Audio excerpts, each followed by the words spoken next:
آموزش امروزی تحچین مرغ شیک و مجلسیه که هم به صورت یک قالب بزرگ و هم به صورت فینگر فود و تک نفره درستش میکنیم. سلام به روی ماهتون، امیدوارم که حال دلتون عالی باشه. به کانال آشپزی کورال خوش اومدید. از عطر و طعم این تحچین نگم براتون که فوق العاده خوشمزه است، پس حتما تو اولین فرصت درستش کنید و از خوردنش در کنار عزیزانتون لذت ببرید.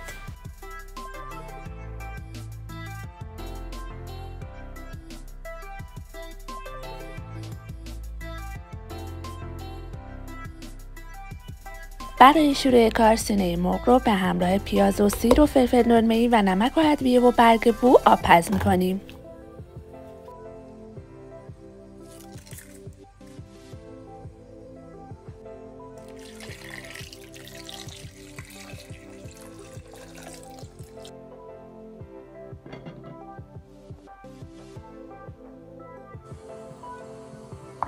سینه مرغ پخته شده رو به این صورت ریشیش می‌کنیم.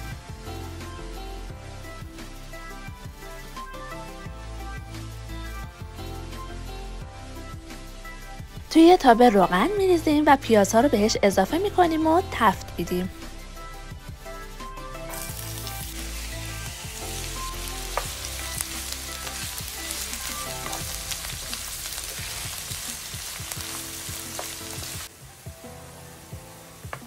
پیازها که طلایی و سبک شدن بهش سینه مرغ ریشی شده رو اضافه میکنیم.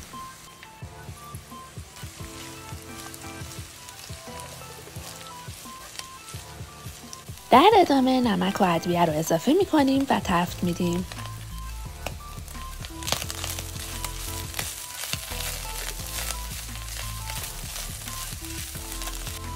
در آخر هم زعفرون دم کرده اضافه میکنیم و مخلوط میکنیم.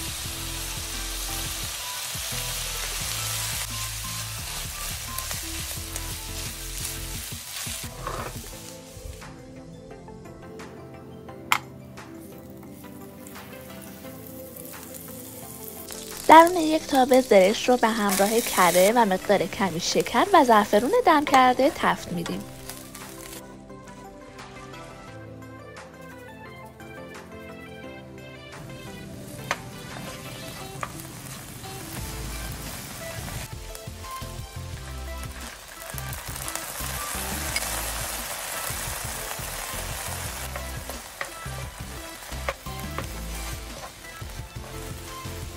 برنجی رو که از قبل خیس کردیم به مدت 8 الی 12 دقیقه تو آب جوش و نمک میپزیم و سپس آبکش میکنیم.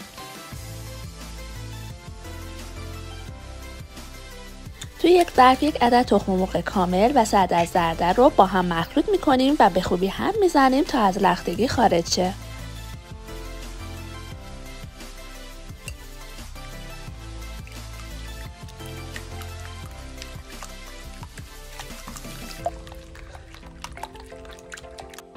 بهش فلفل سیاه، پودر هل و زعفرون دم کرده اضافه میکنیم و مجددا هم میزنیم.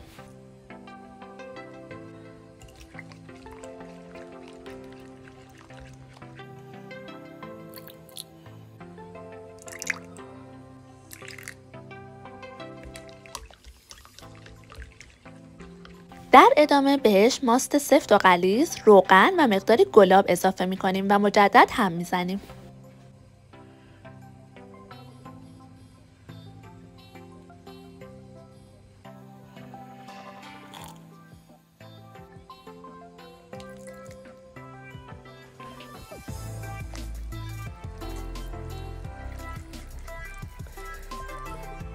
تو این مرحله نمک موادمون رو تنظیم میکنیم.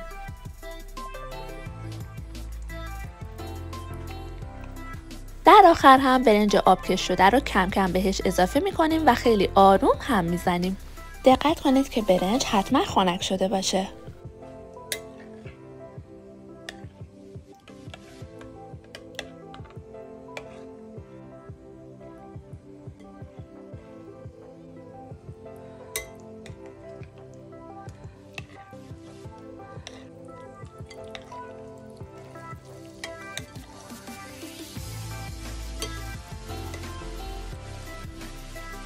غلظت مواد باید به این صورت که میبینید باشه.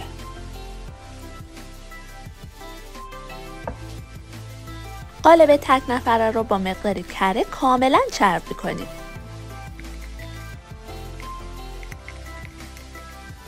کمی از برنج رو کف قالب می‌ریزیم و فشرده می‌کنیم.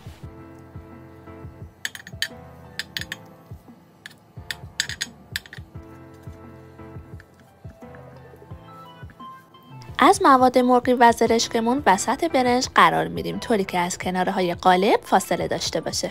مواد مرغی و زرش رو هم کمی فشرده میکنیم. لایه بعدی با مواد برنجی قالب رو کاملا پر میکنیم و فشرده میکنیم تا صاف و یک دست شه.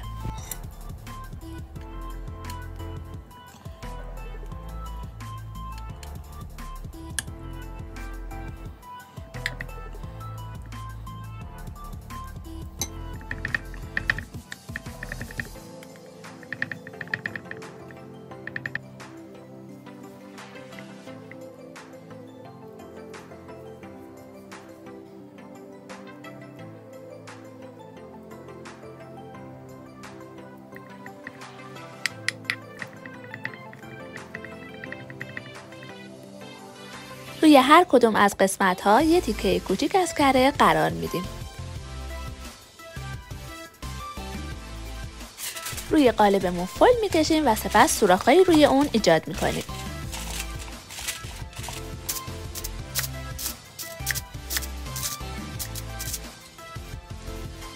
کف یک قالب بزرگتر یک لایه روغن میریزیم و دیواره‌های اون رو با فرچه حسابی چرب میکنیم.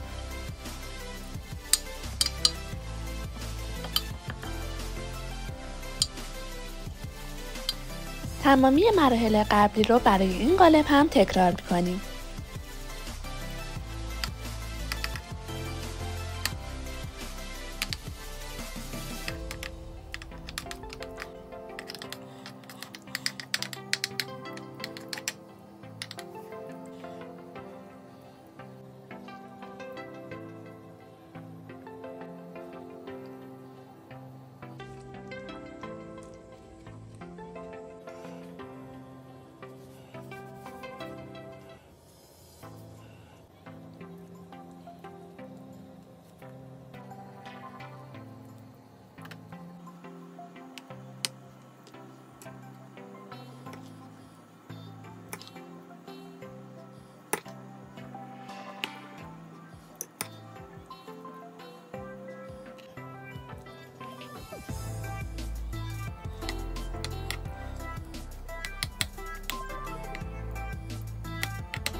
سپس قالب‌ها رو به درون یک فر از قبل گرم شده انتقال میدیم.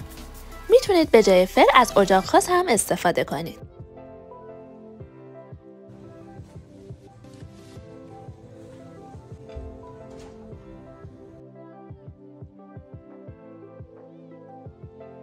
فقط ببین چی شد، فوق‌العاده است.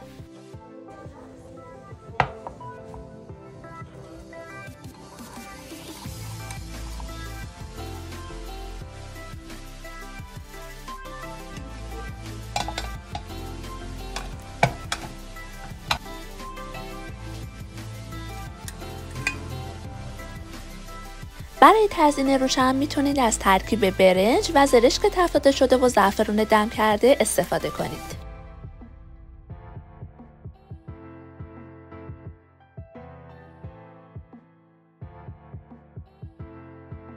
و اینم نتیجه کار که فوق‌العاده خوشمزه و خوش‌عطره و یه گزینه مناسب برای میز مهمونیاتون. اگر از این آموزش خوشتون اومد ممنون میشم که با لایک و کامنت های قشنگتون به من انرژی بدید.